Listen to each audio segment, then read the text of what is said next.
మాట్లాడుతున్నారు కదా, మాట్లాడుతుంటే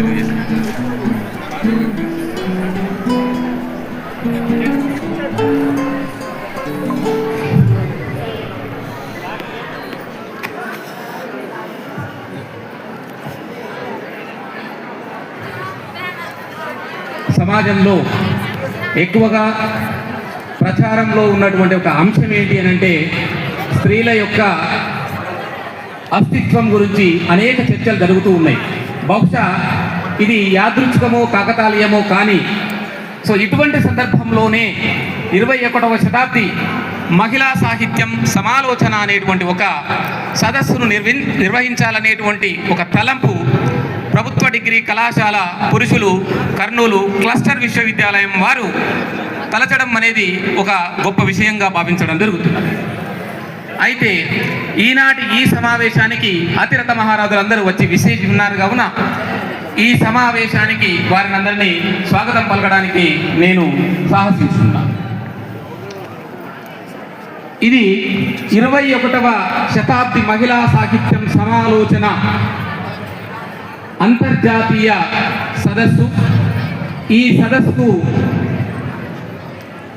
cluster university incharge vice chancellor ఆచార్య వి వెంకట బసవరావు గారిని సాధారణంగా వేదిక మీదకి ఆహ్వానిస్తూ ఉన్నాము. ముఖ్య అతిథిగా సార్ వచ్చి వేదికను అలంకరించవలసిందిగా మీ కరతాల ధ్వనుల మధ్య సార్ని వేదికపైకి ఆహ్వానిస్తూ ఉన్నాము.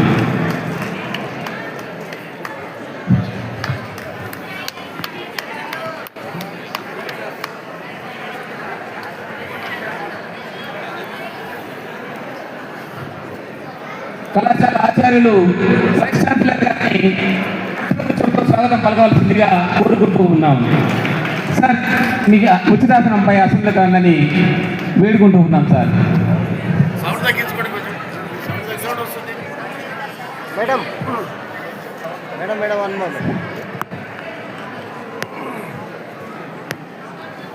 అతిథులు టీజీ వెంకటేష్ గారు, మాజీ పార్లమెంట్ సభ్యులు గారు ఈ సమావేశానికి విచ్చేస్తున్నారు కాబట్టి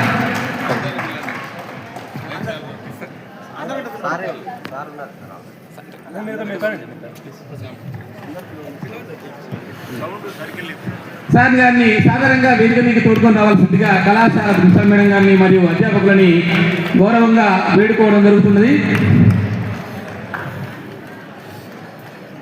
మాజీ పార్లమెంట్ సభ్యులను పుష్పగుచ్చంతో స్వాగతం పలకవలసిందిగా కళాశాల అధ్యాపకులను వేడుకోవడం జరిగింది.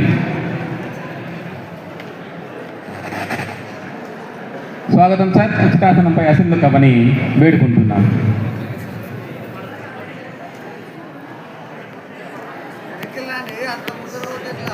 తదుపరి కళాశాల అధ్యక్షులు ప్రభుత్వ డిగ్రీ కళాశాల ప్రిన్సిపల్ డాక్టర్ ఎం ఇందిరాశాంతి మేడం గారిని స్వాగతంగా వేదిక మీదకి ఆహ్వానిస్తూ ఈ సభకు అధ్యక్షత వహించవలసిందిగా వారిని వేడుకుంటూ ఉన్నాము. మేడం గారికి స్వాగతం పలకవలసిందిగా అధ్యాపకురాలని వేడుకోవడం జరిగింది.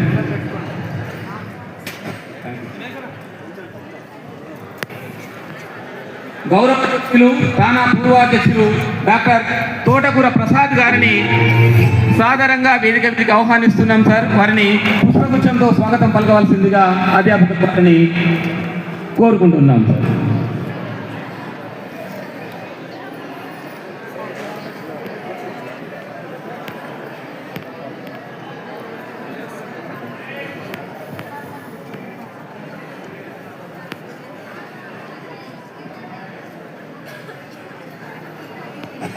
తదుపరి విశిష్ట అతిథి బెంగళూరు విశ్వవిద్యాలయ విశ్రాంత ఆచార్యులు ఆశాజ్యోతి మేడం గారిని సాదరంగా వేదిక మీదికి ఆహ్వానిస్తూ ఉన్నాం. మేడం గారిని పుష్పగుచ్చంతో స్వాగతం పలకవలసిందిగా కళాశాల అధ్యాపకురాలు వారిని కోరడం జరిగింది.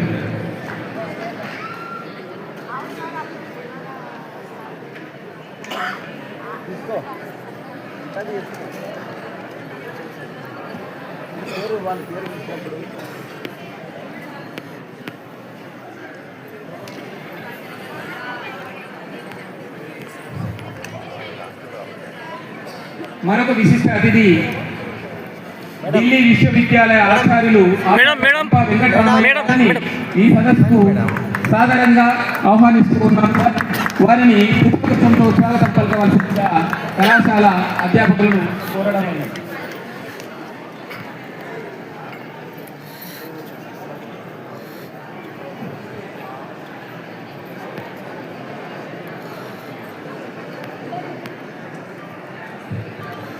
మరొక విశిష్ట అతిథి ద్రావిడ విశ్వవిద్యాలయం కుప్పం ఆచార్యులు ఇందులో శ్రీదేవి మేడం గారిని సాదరంగా వేదిక మీదకి ఆహ్వానిస్తూ ఉన్నాం. వారిని పుష్పగుచ్చంతో స్వాగతం పలకవలసిందిగా కళాశాల విద్యార్థుల్ని కోరడమైనది.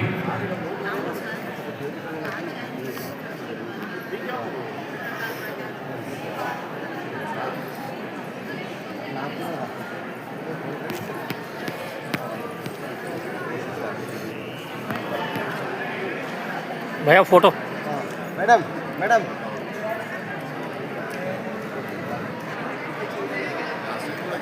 అతిథి విశ్రాంత ఆచార్యులు కాకతీయ విశ్వవిద్యాలయం వరంగల్ ఆచార్య కాత్యాయని విద్మహి గారిని సాధారణంగా వేదిక మీదకి ఆహ్వానిస్తూ ఉన్నాం.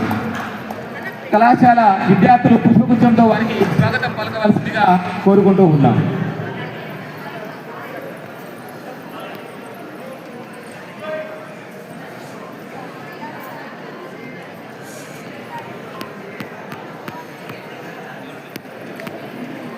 కొంచెం అవతల పోవాలి ఈ గిట్ట కూర్చుంటుంది మేడం. మరొక ఆత్మీయ అతిథి శ్రీ గౌరెడ్డి హరిశ్చంద్రారెడ్డి గారు అధ్యక్షులు తెలుగు సారస్సుతో ఆహ్వానించవలసిందిగా కళాశాల విద్యార్థులకు కోరడమైనది.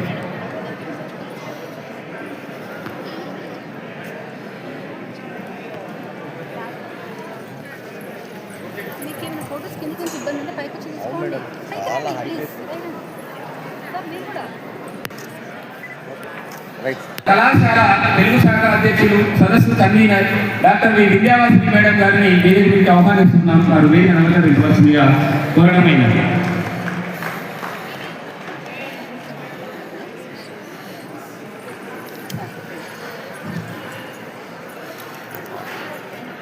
मैडम सर सर सर कल करो सर ओके ओके ऐसे नहीं भाई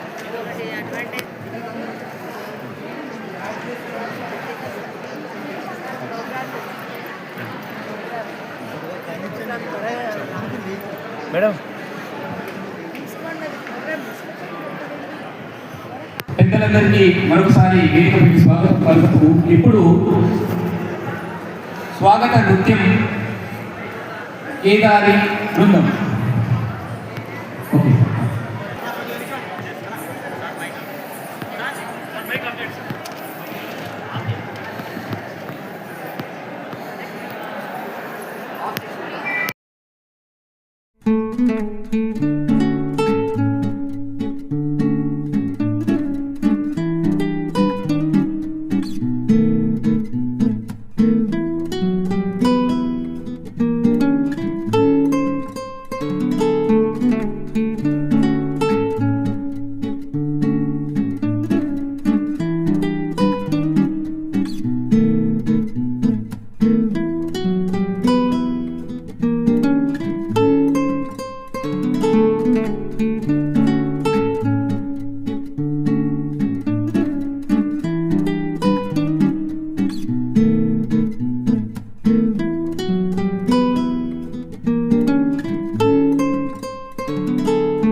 నేటి కార్యక్రమానికి వచ్చేసిన ప్రజలందరికీ స్వాగతం.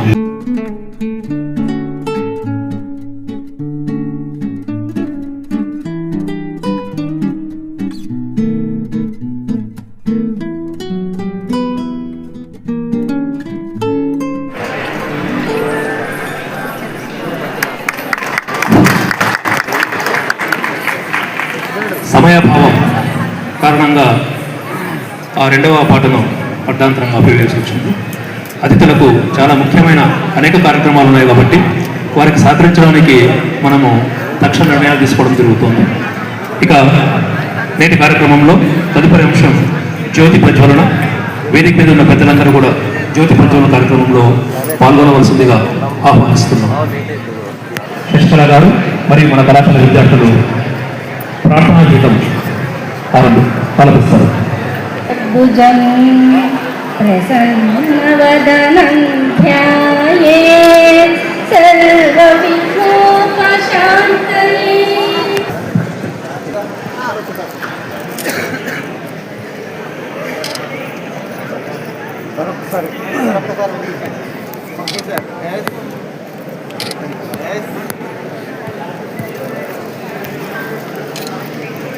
మన కళాశాల తెలుగు శాఖ అధ్యక్షుడిని కోరడమే. పెద్దలందరికీ నమస్కారం. విచ్చేసినందుకు హృదయపూర్వకంగా స్వాగతం పలుకుతున్నాము. 21వ శతాబ్ది మహిళా సాహిత్యం సమాలోచన అనే అంశంపైన ఏర్పాటు చేసిన ఈ 2 రోజుల సదస్సుకు చేసిన పెద్దలందరికీ కూడా స్వాగతం, సుస్వాగతం. అసలు ఈ సదస్సు ఎందుకు ఏర్పాటు చేసుకోవాల్సి వచ్చింది అంటే, మహిళ యొక్క స్థానం సమకాలీన సమాజంలో ఎక్కడో ఉంది, అసలు మహిళ ఆలోచనలు ఏమిటి, మహిళ దృక్పథం ఏమిటి, మహిళ దృష్టికోణం ఏమిటి, మహిళలకు అంది వస్తున్న అవకాశాలు ఏమిటి, మహిళలకు ఉన్నటువంటి అడ్డంకులు ఏమిటి, మహిళ ఎదుర్కొన్నటువంటి సమస్యలు ఏమిటి, ఇటువంటి అంశాలన్నింటినీ కూడా తెలుగు సాహిత్యంలో ప్రతిఫలించడం జరిగింది. ఆ తెలుగు సాహిత్యంలో రచయిత్వ యొక్క పాత్రని, వారి దృష్టికోణాన్ని, వారి యొక్క ఆలోచనల్ని అన్నింటినీ కూడా సమగ్రంగా చర్చించాలనేటువంటి ఆలోచనతో ఈ 2 రోజుల సదస్సును ఏర్పాటు చేయడమైంది. Thank you very much madam. Thank you so much. నేటి కార్యక్రమంలో చిన్న సవరణ. నిజానికి ముఖ్య అతిథి గారు చివరగా ప్రసంగించిన మావోయిత అయినప్పటికీ వారికి ఉన్న నేటి కార్యక్రమాల ప్రణాళిక విజయకరంగా మొట్టమొదట సారే మాట్లాడతారు. నేటి మన ముఖ్య అతిథి వారిని మొదట గౌరవ శ్రీ తుమ్మలగుత్తి వెంకటేష్ గారు. ఇలా చెప్తే ఎవరికి అర్థం కాదు. టీజీవీ అంటే ఇక్కడే అర్థమైపోతుంది. కేవలం కర్నూలు కాదు, 2 తెలుగు రాష్ట్రాలకు టీజీవీ అంటే బ్రాండ్. పరిచయమే అక్కర్లేని తెలుగులే బ్రాండ్. దానంలో బ్రాండ్, ధైర్యంలో బ్రాండ్, నాయకత్వంలో బ్రాండ్, అభివృద్ధిలో బ్రాండ్, వ్యాపారంలో బ్రాండ్, రాజకీయాల్లో బ్రాండ్. ఇది సార్ మా బ్రాండ్. 2 సార్లు అర్థమైపోయిందిగా రాష్ట్ర నీటిపారుదల శాఖ మంత్రులుగా, పార్లమెంటు సభ్యులుగా, పార్లమెంటరీ కమిటీల చైర్మన్ గా వారు చేసిన విశిష్ట సేవలు, చేసి చూపించిన అభివృద్ధి ఓ బ్రాండ్. వినూత్నమైన ఆలోచనలతో, నిత్య నూతనమైన నిర్ణయాలతో పోటీ లేని గొప్ప వ్యాపార సామ్రాజ్యాన్ని స్థాపించిన ద గ్రేట్ బిజినెస్ టైగర్. రాజకీయం అంటే కేవలం ఆస్తుల సమపక్షం కాదు. రాజకీయం అంటే దోపిడీ, దౌర్జన్యం, ఫ్యాక్షనిజం కాదు.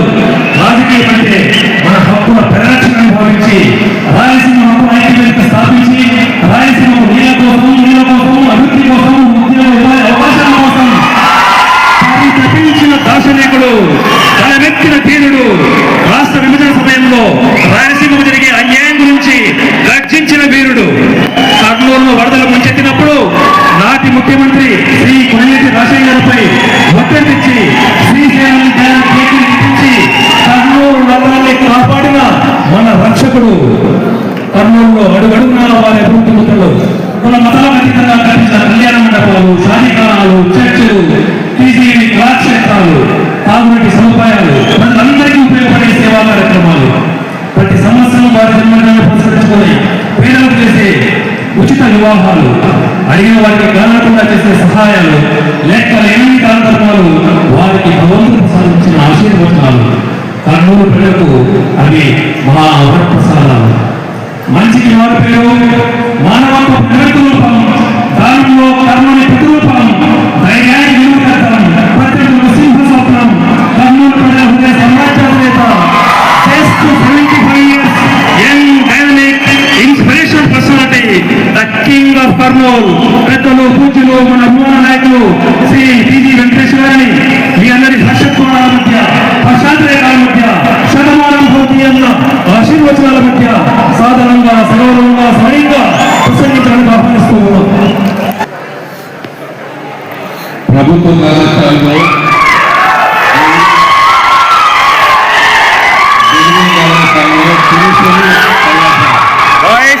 ఆయన స్కీమ్ డామినేషన్ చేస్తున్నారు. అల్లరేమో మగ పిల్లలు కూర్చుంటారు, అల్లరి చేస్తున్నారు. అల్లరి కాదు, కేకలు. ఇక్కడ వచ్చిన అమ్మాయిలు అబ్బాయిలకి అందరికీ తెలియజేస్తూ ఈరోజు 21వ శతాబ్ది మహిళా సాహిత్యం సమాలోచన ప్రారంభ సదస్సు. దీనికి కార్యక్రమానికి ఇందిరాశాంతి గారు, వింధ్యావాసవి గారు, మన యూనివర్సిటీ వైస్ ఛాన్సలర్ గారు వెంకట బసవరావు, ఇందిరాశాంతి గారు, ప్రసాద్ గారు, సోమశేఖర్ గారు, డాక్టర్ ప్రసాద్ తోట గారు, సోమశేఖర్ అంటే మీరే సార్?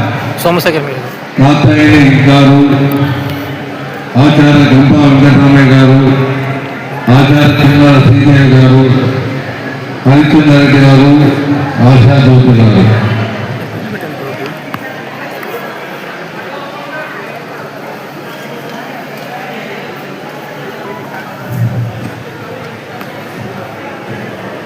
రెండు అంతర్జాతీయ సదస్సు మహిళా సాహిత్యం గురించి భరత్ నా కుమారుడు రావడానికి ఒప్పుకున్నాడు. కానీ అక్కడ క్యాబినెట్ మీటింగ్ ఉన్నందున రాలేకపోయాడు. సో నాకు ఈ అవకాశాన్ని కళాశాల వాళ్ళు కల్పించారు. భరత్ రాలేనని చెప్తూ వాళ్ళ కాలేజీకి వింటర్ వాటర్ ప్లాంట్ అడుగుతున్నారు. ఏర్పడతామని తెలియజేస్తున్నారు.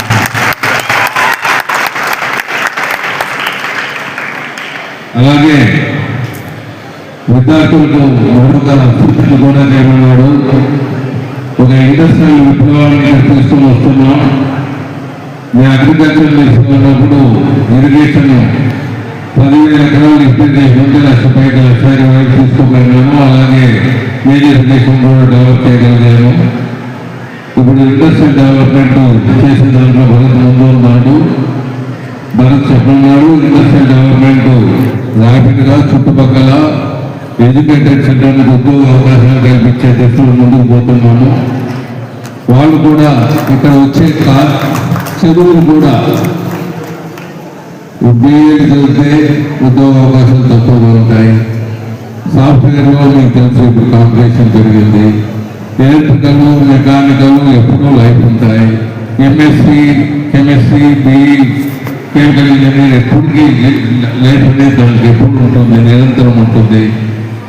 ఐటీఐలో అంటే ఐటీఐ ఎలక్ట్రీషియన్, ఎలక్ట్రిక్ ఇవన్నీ బాగుంటాయి. ఏదో విధంగా ఏది లేకుండా అంటే మీరు కాంట్రాక్ట్ చేసుకొని వస్తే దానికన్నా అవకాశాలు ఉంటాయి. టెక్నికల్ కోర్సెస్ అది కొద్దిగా దృష్టిలో పెట్టుకునే ముందు జీవితాన్ని గడిపితే బాగుంటుందని తెలియజేస్తున్నాను. అది భరత్ కూడా మీకు ఆ ఇండస్ట్రీస్ పనికి వచ్చే చదువులు చదివితే ఉద్యోగ అవకాశాలు మెండుగా చేయించడానికి అవకాశాలు ఉంటాయి. ఒక ఇండస్ట్రియల్ విప్లవం తెచ్చేటప్పుడు మీకు వస్తుంది. అమ్మాయికి అబ్బాయి దగ్గరికి వస్తుంది. ఇక్కడ మన సోమశేఖర్ నుండి ఒక పెద్ద లిస్టు చదివాడు. ఆ లిస్ట్ ఎంతమందికి అర్థమవుతుందో కానీ ఆ లిస్టులో ఈ కాలేజ్ ఇక్కడ నిలబడేదానికి ఇక్కడ వచ్చేదానికి పి వెంకటేశ్వర కారణం అనేది గుర్తయ్యారు. ఈ కొత్త విద్య ఈ విద్య కట్టిన తర్వాత కూడా దాన్ని మళ్ళీ పోతే మళ్ళీ భరత్ అక్కడని నేను మీకు పొందేదానికి తెలియజేస్తున్నాము. అలాగే ఇది కో ఎడ్యుకేషన్ గా ఉన్నందున ఆ పురుషుడు అనేది కనబడటం లేదు. అది ఇట్లా మహిళా సభలు పెట్టినప్పుడు కొద్దిగా చక్కగా ఉండదు. ఆ పురుషులనే తీసేసి మరి ఒప్పుకుంటే పురుషులు ఒప్పుకుంటే అబ్బాయి ఒప్పుకుంటే ఆ పేరును మార్పు చేస్తే బాగుంటుంది. అదే కొత్తగా కనబడుతుంది. ఎక్కడైనా స్త్రీల అమ్మాయిల విద్యాశాల ఉంటుంది కానీ నేను ఫస్ట్ టైం ఇక్కడ మనం చూడటం విద్యాలయం అనేది ఇప్పుడే ఎక్కడ నేను చూడలేదు. ఎంతవరకు ఉంది ఎక్కడైనా మెన్స్ కాలేజ్ అన్నది అంటే ఈ ట్రాన్స్లేషన్ లో ఒక కొత్త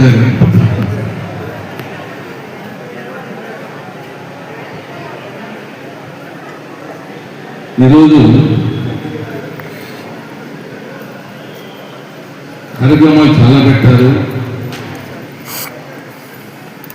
సదస్సులో అవగాహన నిమిత్తము కవిత్వము, కవితా ప్రక్రియలు, రచయితల దోహదము, రచయితల పాత్ర, మహిళా స్థానము, రచయితల కృషి, మహిళా పరిశోధన చేర్పు, సాహిత్య దృక్పథం, సాహిత్యం, భాష, మహిళా సాహిత్యంలో సామాజిక, రాజకీయ, ఆర్థిక, సాంస్కృతిక దృక్పథం, సాహిత్యానికి ప్రవాస భారతీయుల మహిళల దోహదం, 20వ శతాబ్ది మహిళా సాహిత్యము, ఇతర సాహిత్య ప్రక్రియలు, వివిధ సాహిత్య సంస్థల నిర్వహణలో మహిళల కృషి, మహిళల ఆధ్వర్యంలో నిర్వహిస్తున్న సాహిత్య సంస్థలు, అనువాద సాహిత్యంలో మహిళల రచన, ఇన్ని కార్యక్రమాలు పెట్టాలి. మీరెవరు ఒకరు చదివితే మీకు 10,000 రూపాయలు ఇస్తాను. 2 పేపర్స్ కొన్ని ఉన్నాయన్నా మీకు తెలుసుకోలేదు. అందుకని పేర్లు మొదలవుతుంది. ఈరోజు ఈ సదస్సులో మాట్లాడే సబ్జెక్టు గురించి చెప్పడం జరిగింది. ఈ కవిత్వము ఇదంతా కొద్దిగా గాంధీతో పెట్టుకున్నాము. కవిపతి చంద్రశేఖరు ఈ పాండిత్యం ఉండే వాళ్ళు కొద్ది పెద్దలు వాళ్ళు మాట్లాడతారు. జనరల్గా ఏదో 2 విషయాలు మాట్లాడి మేము ఇంకా 3 కార్యక్రమాలు ఉన్నాయి వెళ్తాము. సో మీ అందరికీ మరీ తెలియజేసేది అంటే ముఖ్యంగా అమ్మాయిలు ఈ లోపల చాలా సెన్సిటివ్గా తయారవుతున్నారు. అబ్బాయిలు, అమ్మాయిలు మాకు రోజు ఇప్పుడు డెవలప్మెంట్ యాక్టివిటీస్ కన్నా ఈ డైవర్స్ చేసుకుంటామని వచ్చేవి ఎక్కువగా అవుతున్నాము.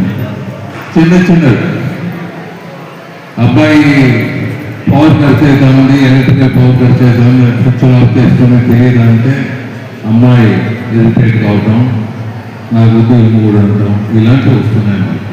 మరి అలాగే అబ్బాయిలు కూడా అమ్మాయిలు సరిగ్గా చక్కగా వాళ్ళు ఏదో ఇల్లు ఇచ్చి వచ్చుంటారు, తల్లిదండ్రులు వదిలి మన దగ్గరికి వచ్చుంటారు. వాళ్ళని చూసుకున్న బాధ్యత అబ్బాయిలు ఉంటుంది. మీ అబ్బాయిలు వాళ్ళ వైఫ్ని గౌరవించలేని వాళ్ళు సమాజాన్ని గౌరవిస్తున్న అమ్మాయిలు వాళ్ళు బతికేది నేర్చుకోవాలా. అబ్బాయిల అలవాటు కూడా ఏమన్నా పొరపాట్లు ఉంటే మార్చుకోవాలి. అప్పుడే వాళ్ళకు కూడా రెస్పెక్ట్ అనేది ఉంటుంది. ముఖ్యంగా అబ్బాయిలు చెప్పేది ఏమంటే మీరు చేసే ఏమైనా పొరపాట్లు ఏమైనా ఉంటే అది మీ పిల్లలు చూసుకుంటారు. వాళ్ళు కూడా చెడు అలవాటు తప్పించడానికి మీరు సంకల్పించిన వాళ్ళు ఇస్తారు. మీరు మంచి హ్యాబిట్స్ వాళ్ళు మీరు పెళ్ళిళ్ళు చేసుకోకుండా అంటే మనంటే బాగుంటుంది. కానీ మీరు మంచి అలవాట్లు లేకుండా పొరపాట్లు చేస్తే మాత్రం తప్పుగా ఉంటుందని తెలియజేస్తున్నాను. నేను ప్రతి మీటింగ్లో చెప్తుంటాను, స్మోక్ చేయని వాళ్ళకు, ఆల్కహాల్ తాగని వాళ్ళకు నేను 1,500 రూపాయలు ఒక ఎంప్లాయీకి 40-45 లక్షలు ఫ్రీగా జీతాలు కాకుండా ఇస్తుంటాను ప్రతి నెల. ఎందుకు చేస్తున్నాము అంటే ఒక కల్చర్ డెవలప్ చేయాలి. కల్చర్ డెవలప్ చేస్తే సమాజం బాగుంటుంది. సమాజం బాగుంటే ఈ పాండిత్యాలన్నీ బాగుంటాయి. లేకపోతే కవులు ఉండరు, పాండిత్యం ఉండదు, సమాజం నాశనం అయిపోతుంది. ముఖ్యంగా మీ అందరికీ మరి చెప్పేది ఏమంటే ముఖ్యంగా అమ్మాయిలకు ఇప్పుడు మనం చూస్తుండే సెల్ ఫోన్లు కానీ లేకపోతే మనకుండే ఈ ఫాస్ట్ జీవితాలు కానీ ఆ పరుగులు తీసే ముందు సంపాదన కూడా ముఖ్యం.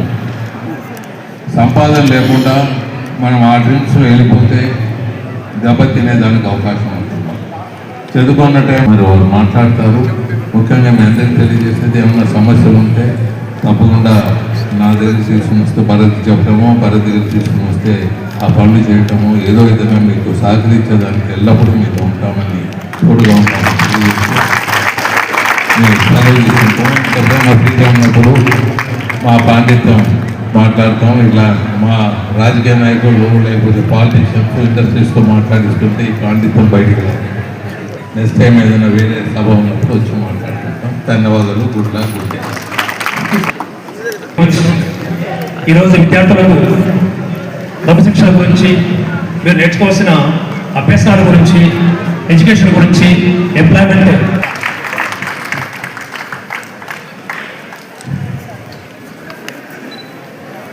నేటి ముఖ్య అతిథి గౌరవనీయులు పూజ్యులు పెద్దలు శ్రీ టి.జి. వెంకటేశ్వర గారిని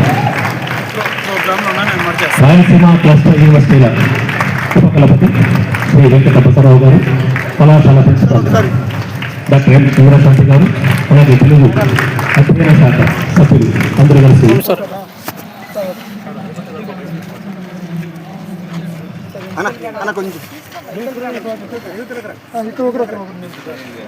అవును సార్. మెంబర్గా కూడా గుర్తించబడ్డారు. అలాగే ఆంధ్రప్రదేశ్ ప్రభుత్వం చేత యంగ్ సైంటిస్ట్ అవార్డు కూడా సారు పొందడం జరిగింది. అలాగే సారు హిందుస్థాన్ లీవర్స్ యొక్క out standing chemical engineer of the year 2009 కూడా పొందడం అనేటువంటిది జరిగింది.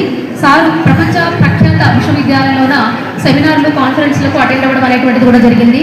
ఆ తర్వాత సారు 2024లో రిటైర్డ్ అవ్వడం అనేటువంటి జరిగింది. మనకు రాయలసీమ యూనివర్సిటీకి మరియు క్లస్టర్ యూనివర్సిటీకి ఉపకులపతిగా ఇచ్చేయడం అనేటువంటి జరిగింది. Thank you very much sir. We invite you for talk.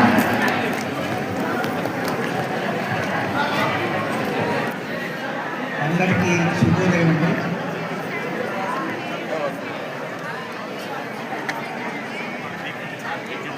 గౌరవనీయులు శ్రీ టి.జి. వెంకటేష్ మాజీ రాజ్యసభలో అడిగితే వారు ఏదో పని ఉందని వెళ్ళటం జరిగింది.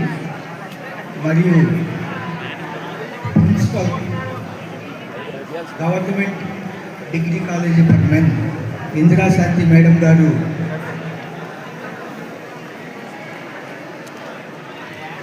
తోటసూర ప్రసాద్ గారు, ఆచార్య కాత్యాయని ఇద్మహే గారు, ఆచార్య గంప వెంకటరామయ్య గారు, ఆచార్య కిన్నెర శ్రీదేవి గారు, శ్రీ గౌరెడ్డి హరిచంద్రారెడ్డి గారు, ఆచార్య ఆచార్యజ్యోతి గారు, చంద్రశేఖర్ గారు మరియు వేదికను అలంకరించిన పెద్దలు, ఈ యొక్క సమావేశానికి విచ్చేసిన ఆచార్యులు, ఉపాధ్యాయులు మరియు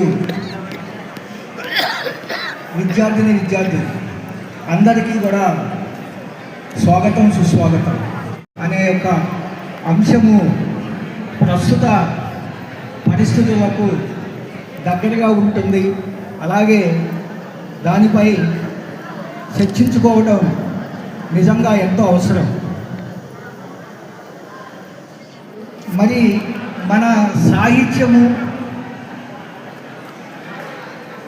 అలాగే మహిళా సాధికారిత గురించి ఆలోచించినప్పుడు మహిళలు చదువుకున్నప్పుడే కుటుంబం అనేది బాగా వృద్ధిలోకి వస్తుంది అనేది నిర్విధాంశం. ఎందుకంటే మంచి ఈ సారాంశాన్ని ఒక రిపోర్ట్ రూపంలో మరి మాకు అందించినప్పుడు దానిలో పొందుపరిచిన ముఖ్యమైన అంశాలపై మేము తగిన చర్యలు తీసుకొని మహిళా సాధికారితకు కావాల్సిన అన్ని ప్రయత్నాలు మరి యూనివర్సిటీ లెవెల్లో vice chancellor B Venkata Basavaraju గారికి హృదయపూర్వక ధన్యవాదాలు తెలియజేసుకుంటున్నాం సార్. ఇప్పుడు ఈ సదస్సు యొక్క సాధారణంగా సదస్సు జరిగిన తర్వాత చాలా రోజుల తర్వాత కానీ దాని యొక్క సావర్ణ్యాన్ని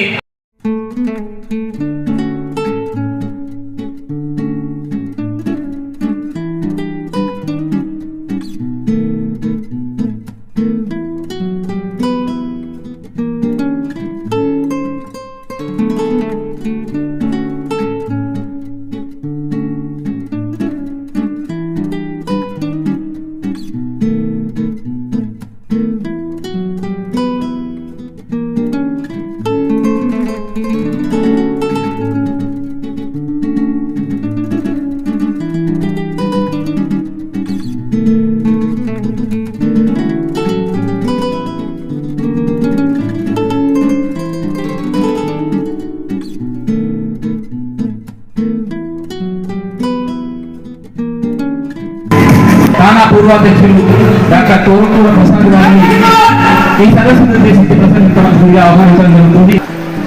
ఉత్తర అమెరికా తెలుగు సంఘం అసోసియేషన్ ఆఫ్ తెలుగు పీపుల్ సంబంధించినటువంటి ప్రఖ్యాత వ్యక్తి డాక్టర్ ప్రసాద్ తోటకూరు గారు ఈరోజు మన యొక్క విశిష్ట అతిథిగా విచ్చేసి ఉన్నారు. మిమ్మల్ని మా వాళ్ళకి ఇంట్రడ్యూస్ చేయడం నేను అదృష్టంగా భావిస్తూ ఉన్నాను. వృత్తిపరంగా సార్ ఫ్యూజీ ఇన్కార్పొరేషన్ కంపెనీలో ఉన్న ఆపరేషన్ వైస్ ప్రెసిడెంట్ గా చేస్తున్నారు. ప్రవృత్తి పరంగా ఇంకా తెలుగు భాష అన్న, సంస్కృతి, సాహిత్యం అన్న, కళలన్న చాలా అభిమానం. అందుకే మీరు ఎప్పుడు పేపర్లో చూసినా కూడా సార్ పేరు తెలుగు సంబంధించినటువంటి అమెరికా ప్రోగ్రామ్స్ అన్నింటిలో కూడా సార్ పేరు ఖచ్చితంగా ఉంటుంది. గత 25 సంవత్సరాలుగా కూడా సారు కానాలో చాలా యాక్టివ్ మెంబర్గా ఉన్నారు. తర్వాత ప్రెసిడెంట్ గా కూడా పనిచేశారు సారు.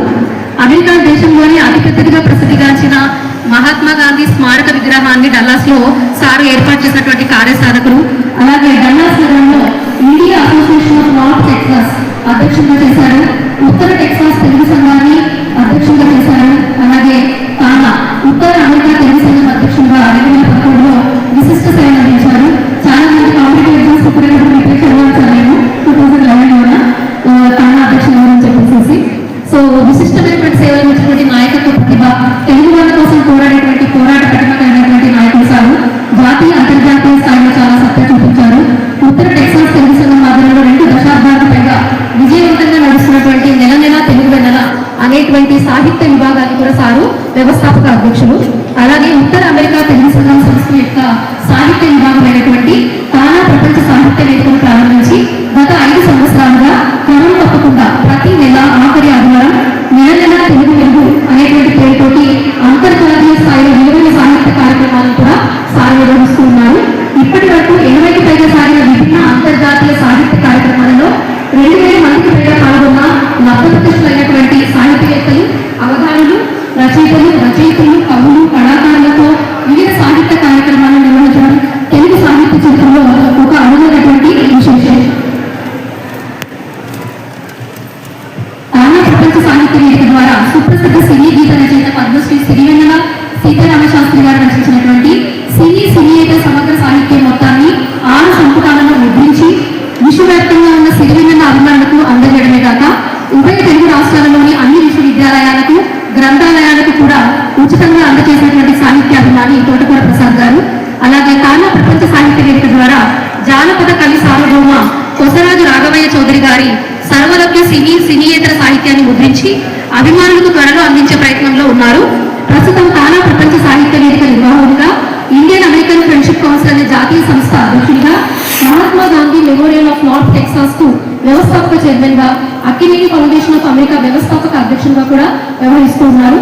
అమెరికా జనజీవన స్రవంతిలో మమేకమవుతూ తన నిరంతర సేవా కార్యక్రమాలతో కేవలం భారతీయుల నుండే కాక అనేక మంది అమెరికన్ రాజకీయ నాయకుల నుండి సైతం ప్రశంసలను పొందుతున్నటువంటి ప్రజాసేవకుడు తోటకూర ప్రసాద్ గారు. ఏ సంఘానికి నాయకత్వం వహించినా ఆ పదవికి, ఆ సంఘానికి వన్నెతీస్తూ బాధ్యతతో ఆర్గసిద్ధి గావించిన దార్శనికుడు తోటకూర ప్రసాద్ గారు. గత 3 దశాబ్దాల కాలంగా తాను చేస్తున్నటువంటి అకుంఠిత సాహిత్య, సాంస్కృతిక, సామాజిక సేవకు గుర్తింపుగా అనేక జాతీయ, అంతర్జాతీయ పురస్కారాలతో సహా తెలుగు విశ్వవిద్యాలయం హైదరాబాద్ నుండి మండలి వెంకట కృష్ణారావు తెలుగు సంస్కృతి విశిష్ట పురస్కారాన్ని మరియు గీతం యూనివర్సిటీ విశాఖపట్నం నుండి గౌరవ డాక్టరేట్ ను కూడా అందుకున్నటువంటి తొలి ఏకైక ప్రవాస భారతీయులు. ఇంకా చాలా యూనివర్సిటీ నుంచి కూడా ఆయన ప్రముఖమైనటువంటి పురస్కారాలను, డాక్టరేట్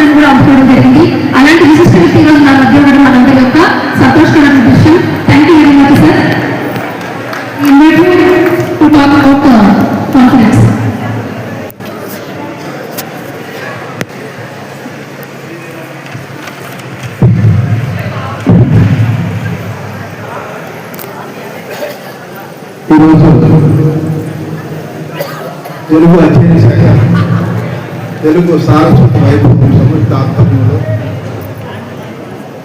జనవరి 8, 9 తేదీల్లో 26 సంవత్సరం 2026లో ప్రభుత్వ డిగ్రీ కళాశాల క్లస్టర్ విశ్వవిద్యాలయంలో జరుగుతున్నటువంటి 21వ శతాబ్ది మహిళా సాహిత్యం సమాలోచన అనే అంతర్జాతీయ సదస్సుకు ఇచ్చేసినటువంటి సాహితీ మూర్తులకు ఈ కళాశాల ఉపకులపతి క్లస్టర్ విశ్వవిద్యాలయ ఉపకులపతి ఆచార్య వి వెంకట బసవరావు గారు, అలాగే ఈ కళాశాల క్లస్టర్ కళాశాల పాఠశాలలు ఇందిరా శాంతి గారికి, ఈ సదస్సు నిర్వాహకులు లేకపోతే యూనివర్సిటీకి ఈ తెలుగు శాఖ అధ్యక్షులు, వేదిక మీదటువంటి సహా అతిథులకు, వేదిక మీదటువంటి పిల్లలకు, శుభాశీస్సులు, పెద్దలకు నమస్తే. ఒకప్పుడు మహిళను రాజాస్త్రాలలో రాజుల కొలువుల్లో ఒక అంగడి బొమ్మలాగా అంగాంగ వర్ణనతో ఎవరైతే ఎక్కువగా ఆమె సౌందర్యాన్ని వర్ణిస్తారో వారికి కాసులు రాసులు పెట్టేవారు. అది ఒకప్పుడు. ఇప్పుడు పద్ధతులు మారాయి. ఈ 21వ శతాబ్దపు అంతర్జాతీయ మహిళా రచయిత్రుల వేదిక మీద నుంచి మనం ప్రపంచం నలుమూలలో ఉన్నటువంటి రచయిత్రులను స్మరించుకోవాలి. నానాటికి పెరుగుతున్నటువంటి జనాభాతో పాటు రచయిత్రుల సంఖ్య కూడా గణనీయంగా పెరుగుతూ ఉంది. స్త్రీ తన చేతిలోకి కలం పట్టుకున్నప్పుడు మనసులో గూడు పట్టుకున్నటువంటి మౌనం అక్షరమై బయటకు వస్తుంది. అదే లోకానికి వెలుగునిచ్చే కావ్యం అవుతుంది. ఆ గొంతు స్త్రీ శిక్షణ కోసం కావ్య కనిగా శోభిస్తుంది. స్త్రీ సృష్టికి క్షేత్రం. ఆమెకు సర్వకాలాల్లో కష్టాలు తప్పడం లేదు. శతాబ్దాలుగా స్త్రీ హృదయం చిన్నప్పటి నుండి తనలో ఉన్న భావాలను, ఆవేశాలను ఒకేసారి గుమరించినట్లుగా మోగగా ఉన్న స్త్రీలకు మాటలు వచ్చి 21వ శతాబ్దంలో ఆ స్త్రీ మౌనం బద్దలవుతూ వస్తుంది. ప్రసిద్ధ రచయిత్రి వర్జీనియా వూల్ఫ్ ఒక చోట అంటారు, చరిత్రలో ఎవరో గుర్తించిన అజ్ఞాత వ్యక్తి ఎవరో కాదు, అది మహిళే. కానీ ఈరోజు ఈ శతాబ్దపు వేదిక మీద నిలబడి మనం గర్వంగా చెప్పుకోగలం, ఆ అజ్ఞాత వ్యక్తికి ఇప్పుడు పేరుంది, ఒక గొంతు ఉంది, ప్రపంచాన్ని మార్చగలిగే కలం బలం ఉంది. జస్మిన్ వార్డ్ లాంటి రచయిత్రులు అణగారిన వర్గాల వేదనను అక్షరబద్ధం చేసుకుంటే, కాలిన్ హోవర్ లాంటి వారు ఆధునిక సంబంధాల సంక్లిష్టతను ఆవిష్కరిస్తున్నారు. 21వ శతాబ్దం మహిళా సాహిత్యం కేవలం వినోదం కోసం కాదు, అది ఒక సామాజిక ఆయుధం. స్త్రీలు కేవలం తమ గురించి మాత్రమే కాకుండా ఈ ప్రపంచం ఏ దిశగా వెళ్ళాలో కూడా ఈనాడు తమ రచన ద్వారా నిర్దేశిస్తున్నారు. అయితే రచనా విధానంలో కొందరు రచయిత్రులు ఒకే రచనా విధానంలో తమ ఖ్యాతిని గడిస్తూ ఉంటే, మరికొందరు అనేక సాహిత్య ప్రక్రియలు అంటే కవితలు, పద్యాలు, అనువాదాలు, నవలలు, సమీక్షలు, పాటలు మొదలైన విభిన్న అంశాల్లో రచనలు చేయడమే కాకుండా బహుభాషల్లో రాస్తూ ఉన్నారు, అనువాదాలు చేస్తూ ఉన్నారు. సాహితీ సృజనలో సరికొత్త అధ్యాయాలు లిఖిస్తూ ఉన్నారు. నిజానికి కోవిడ్ తర్వాత ఎక్కువ మంది రచయితలను మనం చూస్తూ ఉన్నాం. 21వ శతాబ్దపు తొలి దశలో అనేక మంది అమెరికా రచయిత్రులు తమ రచన ద్వారా ప్రపంచ గుర్తింపు పొందారు. జస్మిన్ వార్డ్ 2008లో మొదటి పుస్తకం రాసిన అనే పుస్తకంతో ప్రపంచ ఖ్యాతి పొందారు. అలాగే సెలెస్టైన్ 2014లో విడుదలైనటువంటి ఎవ్రీథింగ్ ఐ నెవర్ టోల్డ్ యూతో అంత్యకాలంలోనే ఎక్కువ పేరు సంపాదించుకున్నారు. జెనియన్ ఫిలిం 2012లో వచ్చినటువంటి గాన్ గర్ల్స్తో సైకలాజికల్ థ్రిల్లర్గా ఆ ధోరణిని మార్చివేశారు. సుష్మా నాయర్ తెలుగులో వ్రాస్తున్నటువంటి రచయిత్రి. ఆమె ప్రధాన రచనలు చిన్నవాడి ఊహలు, మరణానంతర ఆవేదన, జీవిత భాగోద్వేగాలు, మానసిక ఆలోచనలు, కుటుంబ సమస్యలలో లోతైన విశ్లేషణ, మహిళల వ్యక్తిత్వ వికాసం, తల్లిదండ్రుల బంధాలు ఆమె రచనల్లో ఎక్కువగా ప్రతిబింబిస్తూ ఉంటాయి. అనురాధ పటేల్ ఆంగ్ల భాషలో రాసినటువంటి రచయిత్రి. ఆమె ప్రధాన రచనలు shattered homes, threads of destiny. ఆధునిక మహిళల జీవిత సమస్యలు, ప్రేమ, ఆత్మసంకల్పం అనే యువతలో చైతన్యాన్ని కలిగించే రచనలు ఆమె చేస్తూ ఉన్నారు. అలాగే రేణుకా మురళి తెలుగులో రాసినటువంటి రచయిత్రి. వీరి ప్రధాన రచనలు కథల వర్షం, నీలిమ లోకం, సాంఘిక స్త్రీల సమస్యలపై ఆధారపడి భావోద్వేగంతో కూడిన స్త్రీల దృక్పథంతో ఆధునిక సమాజ సమస్యలను వెలికి తెస్తాయి ఈ రచనలు. మణిశ్రీ గుప్తా ఈమె ఆంగ్ల భాషలో ప్రధానంగా రాస్తూ ఉన్నారు. The silent song, eternal bonds అనేవి రచనలు ప్రాముఖ్యం పొందాయి. మానసిక స్థితులు, కుటుంబం, ప్రేమ, మహిళా స్వాతంత్రం లాంటి వాటి మీద ఈమె ఎక్కువగా రాస్తూ ఉన్నారు.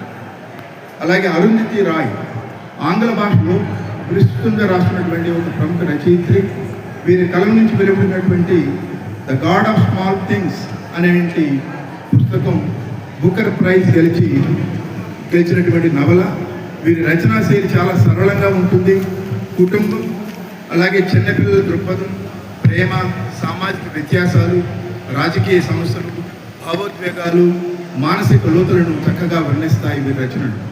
భారతదేశంలో ఉన్నటువంటి వర్ణ వివక్ష, ప్రేమ వివాహం, కుటుంబ సంబంధాలు, మహిళల స్వతంత్రత, సమాజం, సామాన్య జీవితం, సామాజిక చైతన్యం మొదలైన విషయాల మీద మంచిగా రాస్తున్నటువంటి గొప్ప రచయిత్రి. If you are an idealist, you usually end up either sad or disillusioned. And if you are a realist, you usually end up either sad or frustrated అంటారు అరుంధతి రాయ్. ఈమె ప్రతి కథలో ఒక గొప్ప ఆత్మ, ప్రతి పదంలో ఒక ఆవిష్కరణ ఉంటుంది. మరొక రచయిత్రి కిరణ్ దేశపాండే. ఈమె సమకాలీన భారతీయ మహిళా జీవితం, ప్రేమ, కుటుంబ సంబంధాల గురించి విస్తృతంగా వ్రాస్తూ ఉన్నారు. జయశ్రీ నాయుడు స్త్రీ స్వాతంత్రం, సామాజిక సమస్యలు, వివిధ సాంస్కృతిక అనుభూతులు వీరి ప్రధాన రచనాంశాలు. సమీరా అహ్మద్ యువత, సాంకేతిక ప్రపంచంలో మహిళల పాత్ర, ఆత్మవిశ్వాసాన్ని పెంపొందించే రచనలు చేశారు. ఈ 21వ శతాబ్దంలో భారతదేశంలోని అనేక మంది మహిళా రచయిత్రులు తమ సాహిత్యాన్ని వినియోగించి మన మనుషులను, మన సమాజాన్ని సున్నితంగా తాకారు. ఈ శతాబ్దపు మహిళా రచయిత్రులకు సాహిత్యంలో విశిష్ట స్థానం ఇవ్వడానికి వైజ్ఞానికంగా పెరిగినటువంటి అనేక వనరులు కూడా తోడయ్యాయి. ఈ రచయిత్రులు మహిళల భావోద్వేగాలను, సామాజిక సమస్యలను, స్వాతంత్ర్యం మరియు సమాజ చైతన్యాన్ని తమ రచనల ద్వారా ప్రపంచానికి చూపుతున్నారు. వీరి యొక్క రచన మాత్రమే చదివి అర్థం చేసుకోవడం కాదు, జీవితం, నిర్ణయాలు, వ్యక్తి స్వాతంత్రానికి స్ఫూర్తిని కూడా ఈ కలిగజేస్తూ ఉంటాయి. ఆంధ్రప్రదేశ్ మరియు తెలంగాణ ప్రాంతాల్లో 2001 తర్వాత ఈ 21వ శతాబ్దంలో డిజిటల్ యుగంతో ఎందరో మహిళా కవయిత్రులు సోషల్ మీడియా, ఆన్లైన్ ప్లాట్ఫామ్స్ ద్వారా రాణిస్తూ ఉన్నారు. స్త్రీవాదం, దళిత ఉద్యమం, తెలంగాణ గుర్తింపు వంటి అంశాలపై ప్రముఖంగా వ్రాస్తూ ఉన్నారు. సాంప్రదాయిక ప్రచురణతో పోలిస్తే ఇప్పుడు స్వతంత్ర ప్రచురణలు, ఈబుక్స్ ద్వారా మరెంతో మంది మహిళలు రాణిస్తూ ఉన్నారు. ఈరోజు మహిళా రచయిత్రుల గురించి మాట్లాడుతున్నప్పుడు ఈ అంతర్జాతీయ వేదికపై నేను పరిచయం చేయబోయేటువంటి ఒక తెలుగు రచయిత్రి కేవలం ఒక కవయిత్రి మాత్రమే కాదు, ఆమె ఒక చైతన్య ప్రకటన. ఆమె తెలుగు సాహిత్యంలో ప్రవేశించినప్పటి నుంచి స్త్రీ సాహిత్యం మరో మలుపు తీసుకుంది. ఆమె ఓలుగాగా ప్రసిద్ధి పొందినటువంటి పోపూరి లలిత కుమారి, ప్రముఖ తెలుగు రచయిత్రి. ఆంధ్రప్రదేశ్లోని రాజకీయ, సాహిత్యపు రంగపు చర్చలలో స్త్రీవాద దృక్పథాన్ని ప్రవేశపెట్టిన రచయిత్రిగా ఈమె గుర్తింపు పొందింది. ఈమె రాసినటువంటి స్వేచ్ఛ నవలను వివిధ భారతీయ భాషల్లోకి అనువదించడానికి నేషనల్ బుక్ ట్రస్ట్ స్వీకరించింది. స్త్రీవాద ఉద్యమానికి ప్రతీకగా నిలిచినటువంటి ఓల్గా తను తాను తెలుగులో గురజాడ అప్పారావు రాసినటువంటి కన్యాశుల్కంతో ప్రారంభమైన అభ్యుదయ రచనా పరంపరలో ఒక భాగంగా భావించింది. స్త్రీ జీవితం ఉపకథ కాదు, అది కథకు కేంద్రం అంటారు వోల్గా. సాహిత్యం అలంకారం కాదు, అనుభవం అంటారు. వోల్గా సాహిత్యం పూలమాల కాదు, జీవిత వేదనల మంట. అలంకారిక పదజాలం కాదు, అనుభవాల నుండి పుట్టించినటువంటి మాట. ఆమె రచనలో స్త్రీ శరీరాన్ని, స్త్రీ మనస్సును, స్త్రీ భయాలను, స్త్రీ కోపాన్ని, స్త్రీ యొక్క ఆత్మ గౌరవాన్ని, స్త్రీ ఔదార్యాన్ని ఏ ముసుగు లేకుండా చూపిస్తాయి. స్త్రీ సైకాలజీకి వోల్గా ఒక అర్థం. వోల్గా సాహిత్యంలోని గొప్పతనం, ఆమె చెప్పే ఒక మానసిక సత్యం మనమంతా గమనించి తీరాలి. స్త్రీని అణచేది కేవలం బయట సమాజం కాదు, ఆమె లోపలే నాటబడినటువంటి భయం, మౌనం, అపరాధ భావన. ఇది ఆధునిక సైకాలజీ చెప్పేంటి ఇంటర్నలైజ్ అప్రెషన్కి సాహిత్య రూపం. అందుకే వోల్గా రచనను చదివిన స్త్రీ ఆ రచనల్లో తాను చూసుకుంటుంది. వోల్గా తర్వాత వచ్చిన తెలుగు స్త్రీ రచయిత్రులు మౌనంగా ఉండలేకపోయారు. వారు వోల్గాలా ధైర్యంగా వ్రాస్తున్నారు. తమ అనుభవాలను కేంద్రంగా పెట్టి స్వతంత్రంగా వ్రాస్తున్నారు. అనుమతి అడగడం మానివేశారు. అది వోల్గా ఇచ్చినటువంటి బలం.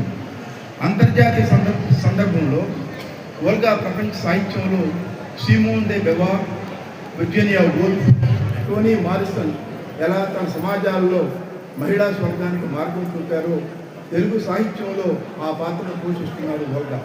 వోల్గా సాహిత్యం మనకి సౌకర్యాన్ని ఇవ్వదు, కానీ మనల్ని నిజాయితీగా మారుస్తుంది. ఆమె కలం ఆయుధం కాదు, నిజానికి ఆత్మగౌరవానికి అర్థం. ఓ అంతర్జాతీయ వేదిక మీద వోల్గా గురించి మాట్లాడడం అంటే ఒక రచయిత్రిని గౌరవించడం కాదు, స్త్రీ అనుభవాన్ని గౌరవించడం. వోల్గా అనువాద రచనలు కూడా స్వతంత్ర రచనలుగా చేశారు. తర్వాత రచయిత్రి ఎద్దరపూడి సులోచనారాయణ గారు ఆధునిక తెలుగు సాహిత్యానికి దిశానిర్దేశం చేసినటువంటి ప్రముఖ నవలా రచయిత్రి. ఆమె రచనలు స్త్రీల అంతరంగ భావాలను సహజంగా నిజాయితీగా ప్రతిబింబించేశాయి. మధ్యతరగతి కుటుంబ జీవితం ఆమె నవలలకు ప్రధాన నేపథ్యం. అలంకారాలు లేని సరళమైన భాషలో లోతైన భావాలను చెప్పడం ఆమె ప్రత్యేకత. ఆమె స్త్రీ పాత్రలు సహనం, స్వాభిమానం, మానసిక బలానికి ప్రాతినిధ్యం వహిస్తాయి. కుటుంబ సంబంధాల సూక్ష్మతలను సమతుల్యంగా చిత్రించినటువంటి రచయిత్రి ఆమె. ఆమె కథల ఆధారంగా రూపొందిన సినిమాలు ఆమె రచనాశక్తికి సాక్ష్యం. మహిళా పత్రికల ద్వారా అనేక మంది రచయిత్రులను ఆమె ప్రోత్సహించారు. మారుతున్న కాలానికి ఆమె రచనల్లోని గుణములు లేఖకి ప్రాసంగికమే. ఎద్దరపూడి సులోచనారాయణ గారు సాహిత్యంలో స్త్రీ జీవనానికి గౌరవం కల్పించేటువంటి ఒక కాలాత్మక రచయిత్రి. మాలతి చంద్ర తెలుగులో పార్టీ దాకా మహిళా జిల్లా నగలు రాయడమే కాక 300కి పైగా ఆంగ్ల రచనలను తెలుగులో సమీక్షలు చేశాయి. ఈ సమీక్షలు జైన్ ఆర్టికల్ నుండి సమకాలీన అభివృద్ధి రాయ్ రచనల వరకు ఉన్నాయి. ఇవి పాత కరెక్టాలు అనే శీర్షికను స్వాతి మాసపత్రికలో ప్రచురించారు. నవలా రచయిత్రిగా, మహిళా జీవితాలపై కాలమిస్టుగా అనేక పురస్కారాలు అందుకున్నారు. జలంధర చంద్రమోహన్ ఒక ప్రముఖ తెలుగు రచయిత్రి. ఆమె తన సాహిత్య సేవలకు, వ్యక్తిత్వ వికాసానికి సంబంధించిన రచనలకు ప్రసిద్ధి చెందారు. ఆమెకు ఎన్నో సాహిత్య పురస్కారాలు లభించాయి. ముఖ్యంగా గృహలక్ష్మి స్వర్ణకంఠం, పొట్టి శ్రీరాములు తెలుగు విశ్వవిద్యాలయం పురస్కారాలు అందుకున్నారు. జలంధర్ ఎవరో కాదు, ప్రముఖ సినీ నటులు చంద్రమోహన్ గారు కానీ. అత్తలూరి విజయలక్ష్మి ప్రముఖ తెలుగు రచయిత్రి. ఈమె ఎన్నో కథలు, 20కి పైగా నవలలు రాశారు. సుమారు 200కి పైగా వీరి నాటకాలు ఆకాశవాణి హైదరాబాద్ కేంద్రం ద్వారా ప్రసారమయ్యాయి. ఈమె 20 ఫిల్మ్స్, బలి, ఈ దారి ఎక్కడికి, ఈ చరిత్ర ఎవరు రాశారు అనేటివి ప్రముఖమైనటువంటి రచనలు. తెన్నేటి సుధాదేవి గారు తెలుగు రచయిత్రి. ఆమె వంశీ సంస్థ అధ్యక్షురాలు. ఎన్నో కథలు రాశారు. కథలు, కవితా సంపుటాలు ముద్రించారు. తెలుగు పాఠకుల మనసుల్లో చిరస్థాయిగా నిలిచే రచనలు చేశారు. ఆమె ఇటీవల కాలంలోనే మరణించారు. ఈమె సామాజిక సేవా స్ఫూర్తి. వంశీ రామరాజు గారు భర్త. అలాగే పుత్తూరు విజయలక్ష్మి గారు 1982లో వ్రాయడం మొదలుపెట్టారు. మొదటి నవల ప్రేమలేఖ. ఇది శ్రీవారికి ప్రేమలేఖగా సినిమా తీయబడింది. ఇవి మొత్తం మీద 200 కథలు, 14 నవలలు, 3 సినిమాలు, 2 టీవీ సీరియల్స్ రాశారు. వీరి అనేక రచనలు రేడియోలో ప్రసారమయ్యాయి. అలాగే ఈమె రాసినటువంటి హాస్య కథలు అనేక సంపుటాలుగా వెలువడ్డాయి. శీలా సుభద్రాదేవి ప్రముఖ కవయిత్రి, రచయిత్రి. ఈమె చిత్రకారిణి కూడా. ఈమె ప్రముఖ రచయిత, చిత్రకారుడు శీలా వీర్రాజు గారి భార్య. స్త్రీవాద కవితోద్యమం ప్రారంభం కావడానికి ముందుగా అంటే 1980 నాటికే ఈమె పురుష అహంకారాన్ని ప్రశ్నిస్తూ కవిత్వాలు రాశారు. ఎన్నో కథా సంపుటాలు వెలువరించారు. మల్లాది సుబ్బమ్మ గారు తెలుగు స్త్రీవాద సాహిత్యంలో కీలకమైన స్థానం ఈమెది. పత్రికా సంపాదకురాలు. స్త్రీల జీవితం, వారి సమస్యలు, అంతర్మదనాలను సున్నితంగా, స్పష్టంగా తమ రచనలో ఆవిష్కరించారు. రంగనాయకమ్మ గారు స్త్రీవాద దృక్పథంతో సమాజాన్ని ప్రశ్నించినటువంటి ధైర్యమైన రచయిత్రి. ఆమె రచనలు సామాజిక విమర్శతో పాటు పితృస్వామ్య వ్యవస్థపై ఆలోచనలు రేపుతాయి. వాసిరెడ్డి సీతాదేవి గారు ఈమె నవలలు, కథల ద్వారా తెలుగు సాహిత్యంలో ప్రత్యేకమైనటువంటి గుర్తింపు పొందిన రచయిత్రి. ఆమె రచనల్లో మానవ సంబంధాలు ఒక లోతు, అలాగే స్త్రీ జీవితంలో నేటి సంక్లిష్టత సహజంగా ప్రతిబింబిస్తాయి. భానుమతి రామకృష్ణ. భానుమతి గారు ప్రముఖ కథా రచయిత్రి, నటి, గాయకురాలు, దర్శకురాలు, బహుముఖ ప్రజ్ఞావంతురాలు. ఆమె వ్యక్తిత్వం సాహిత్యం, కళ, స్త్రీ స్వతంత్రానికి ప్రతీకగా నిలిచింది. ముఖ్యంగా భానుమతి గారు రాసినటువంటి అత్తగారి కథలు తప్పనిసరిగా చదివి తీరవలసిందే వీరి హాస్యం ఎలా ఉంటుందో తెలుసుకోవడానికి. అలాగే డాక్టర్ శ్రీదేవి శ్రీకాంత్. ఈమె బోట్స్వానా నగరంలో దేశంలో ఉంటారు. ఆమె ఆధునిక తెలుగు సాహిత్యంలో విశ్లేషణాత్మక, వైవిధ్యభరిత రచనలు చేస్తున్నటువంటి రచయిత్రిగా ప్రత్యేక గుర్తింపు పొందారు. వీరి రచనలు బహుముఖీనాలు, కథలలు, నవలలు, పాటలు, గజల్స్, అనువాద కథలు, లలిత గీతాలు, జానపద గీతాలు, పద్యాలు, నాటికలు, ఈనాడులో అంతర్యామి వ్యాసాలు, చిత్రలేఖనం, కార్టూన్లు మొదలైన వాటిలో రాణిస్తున్నటువంటి బహుముఖ ప్రజ్ఞాశాలి. సమీక్షలు చేయడంలో వీరి సూక్ష్మ దృష్టిని పలువురు అభినందిస్తున్నారు. వీరి సాహిత్యం భావోద్వేగంగా కాకుండా భౌతికంగా కూడా సమృద్ధిగా ఉంటుంది. ఆలోచనను, తర్కాన్ని, విశ్లేషణని పాఠకుల్లో మేల్కొల్పుతాయి. వీరి రచనలు మానసిక శాస్త్రలోతులను ప్రతి కథలోనూ చూస్తాం. నెల్లుట్ల రమాదేవి తెలుగు కవయిత్రి, కథకురాలు, ఉపన్యాసకురాలు, కార్టూనిస్ట్. తెలుగు విశ్వవిద్యాలయం నుంచి కథా విభాగంలో కీర్తి పురస్కారాన్ని అందుకున్నారు. ఈమె బహుముఖ ప్రజ్ఞాశాలి. ఈమె కథలు, కవిత్వాలు రాయడమే కాకుండా కార్టూన్ ప్రక్రియ కూడా మంచి ప్రవేశం ఉంది. రమణీయం, మనసు భాష, మనసుకు మధ్య అనే పుస్తకాలను వెలువరించారు. ఈమె చేసిన సాహిత్య కృషిని గుర్తించిన తెలంగాణ ప్రభుత్వం 2025 సంవత్సరానికి కాళేజీ పురస్కారానికి అంకితం చేసింది. అలాగే మద్దూరు బిందు మాధవి. ఈమె 60వ సంవత్సరంలో రచనా వ్యాసం మొదలుపెట్టి ఇప్పటి వరకు 510 పైగా కథలు రాశారు. అనేక ప్రక్రియల్లో మహాద్భుత రచనా కౌశలాన్ని ఈమె చూపిస్తున్నారు. ముదిగంటి సుజాతారెడ్డి ప్రముఖ స్త్రీవాద రచయిత్రి, సంపాదకురాలు. తెలంగాణ తొలితరం మహిళా కథలను సంకలనం చేసి సాహిత్యంలో మహిళల చరిత్రను బయటపెట్టారు. భూమిక వంటి స్త్రీవాద పత్రికలతో సంబంధం గల వీరి రచనలు చాలా ప్రశంసలు అందుకున్నాయి. అయినంపూడి శ్రీలక్ష్మి. ఈమె కవయిత్రి, రచయిత్రి. ఇప్పుడు ప్రస్తుతం ఆకాశవాణి హైదరాబాద్ కేంద్రంలో పనిచేస్తూ ఉన్నారు. తెలంగాణ ప్రభుత్వం నుంచి విశిష్ట మహిళా పురస్కారం అందుకున్నారు. అక్షరయాన్ అనేంటి తెలుగు మహిళా రచయిత్రుల వేదికను స్థాపించారు. కొండపల్లి నీహారిణి కవయిత్రి, రచయిత్రి, సంపాదకురాలు. మయూక, తరుణి వంటి ఆన్లైన్ పత్రికల స్థాపకురాలు. తెలుగు విశ్వవిద్యాలయం నుంచి ప్రతిభా పురస్కారం అందుకున్నారు. జూపాక సుభద్ర మంచి కవయిత్రి, రచయిత్రి. దళిత మహిళ జీవితాలపై కవిత్వం, కథలు వ్రాస్తున్నారు. అలాగే సమ్మిట ఉమ అనేక కథా సంపుటాలను వెలువరించిన వీరు దాదాపు 150 కథలు రాశారు. బాల సాహిత్యంలో కొన్ని పుస్తకాలు, రామకృష్ణ పరమహంస జీవిత చరిత్ర, నిక్ వీచిచ్, విజయగాథ ఇలా ఎన్నో పుస్తకాలను వెలువరించారు. స్వాతి శ్రీపాద గారు తెలుగు సాహిత్యంలోకి ప్రముఖ రచయిత్రి. ఆమె కథలు, నవలలు, కవితల ద్వారా పేరుగాంచారు. ముఖ్యంగా ఆమె సున్నితమైన భావ వ్యక్తీకరణ, నవ్యత, ప్రతీకాత్మత కూడినటువంటి అనేక రచనలు ప్రసిద్ధి చెందారు. ఈమె కథల పోటీల్లో అనేక సాహిత్య బహుమతులు గెలుచుకున్నారు. అలాగే ఈ వేదిక మీద కూడా ఉన్నటువంటి రచయిత్రులు విశిష్ట స్థానంలో ఉన్నవారు చాలామంది ఉన్నారు. ఒక డిస్క్లైమర్ ఏంటంటే, ఇప్పుడు నేను చెప్పినటువంటి వారే అగ్రస్థానంలో ఉన్న రచయిత్రులు నా భావన కాదు. సమయాన్ని దృష్టిలో పెట్టుకుని కొత్త తరం రచయితలు కొంతమందిని ఎన్నుకొని వారి గురించి అతి క్లుప్తంగా మాట్లాడడం జరిగింది. అలాగే బలపత్రపాతం రమణి తెలుగు రంగస్థలం, సినిమా, టెలివిజన్, రేడియో వేదికలుగా అనేక రచనలు చేసినటువంటి చలనచిత్ర కథా రచయిత్రి, సంభాషణ రచయిత్రి, సినీ విమర్శకురాలు, అలాగే నవలా రచయిత్రి. ఈమె 66వ నేషనల్ ఫిల్మ్ అవార్డ్స్ జ్యూరీ సభ్యులకు కూడా పనిచేశారు. అలాగే ఇల్లిందుల సరస్వతీదేవి, అబ్బూరి ఛాయాదేవి, అంగలూరి అంజనీదేవి, అట్లూరి చౌదారాణి, ఇలా ఎంతోమంది ఈ సాహిత్య రంగంలో ప్రముఖ స్థానంలో ఉన్నారు. అలాగే డాక్టర్ కాత్యాయని విద్మహే ఇప్పుడు మన వేదిక మీద ఉన్నటువంటి విశిష్ట అతిథి. తన అభ్యుదయ భావాలతో ఎన్నో విలువైనటువంటి సాహిత్య లోకంలో ప్రత్యేక గుర్తింపు కలిగినటువంటి రచయిత్రి. ఎన్నో సంస్థలు, వ్యవస్థల నుంచి ఆమె సాహిత్య పురస్కారాలు అందుకున్నటువంటి అభ్యుదయ రచయిత్రి. అలాగే డాక్టర్ కొలకులూరి ఆశాజ్యోతి గారు, ఈమె కూడా ఇప్పుడు వేదిక మీద మీరు చూడవచ్చు. ఆమె అద్భుతమైన వక్త, మంచి రచయిత్రి. కొలకులూరి ప్రొఫెసర్ ఇనాక్ గారి కుమార్తె ఆమె. ప్రొఫెసర్ ఇనాక్ గారు అంటే తెలుగు సాహిత్యానికి, తెలుగుదనానికి ఒక నిండైన విగ్రహం. ఆయన పూర్వం ఉపకులపతి కూడా పనిచేశారు. జాతీయ స్థాయిలో అనేక బహుమతులు పొందినటువంటి వ్యక్తి. ఈమె ఆశాజ్యోతి గారు ఇటీవలే బెంగళూరు విశ్వవిద్యాలయం నుంచి అధ్యాపక వృత్తి నుంచి ఆమె పదవి విరమణ చేశారు. కానీ అనేక సాహిత్య కార్యక్రమాలు చురుగ్గా పాల్గొంటున్నటువంటి విదుషీమణి. ఈ విధంగా అనేక మంది రచయిత్రులు.